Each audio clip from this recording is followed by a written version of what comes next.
pas pourquoi, je suis tombée sur une vidéo de step sur YouTube et ça m'a grave donné envie de faire du step, mais je sais pas si c'est genre...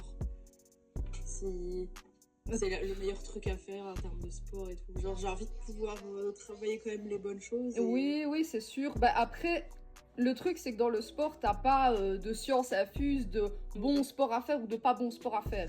Ça, il n'y a pas de mythe là-dedans. C'est juste que ce qui est conseillé par les professionnels de la santé, c'est que tu dois avoir une partie où tu travailles ton cœur. Donc on est plus dans quelque chose qui est cardio, etc. Mais le step, ça peut être du cardio. C'est tout ce qui fait que tu vas travailler quelque chose dans une certaine intensité. Que ce soit à long terme, comme si tu faisais un exercice de 40 minutes. Alors là, c'est du cardio, mais un peu plus... Voilà, un peu mieux partagé sur la longue durée. Ou alors des efforts courts que tu vas faire, comme moi je fais en général, 10, 15 ou 20 minutes d'efforts intensifs. Donc tu as la partie cardio, ça peut être différentes formes, donc pour moi le step est très bon.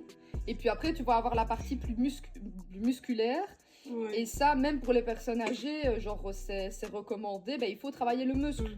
Parce que c'est quelque chose qui, s'il n'est pas travaillé, tu vas beaucoup le perdre, surtout à un certain âge, donc il vaut mieux le construire le plus tôt possible. Et puis ce sera bénéfique même pour plus tard, tu vois, t'évites d'avoir des maladies cardiovasculaires, tu construis des super bonnes bases. Donc c'est pour ça que moi je dis que c'est quand même bien d'avoir un mélange un peu entre les deux.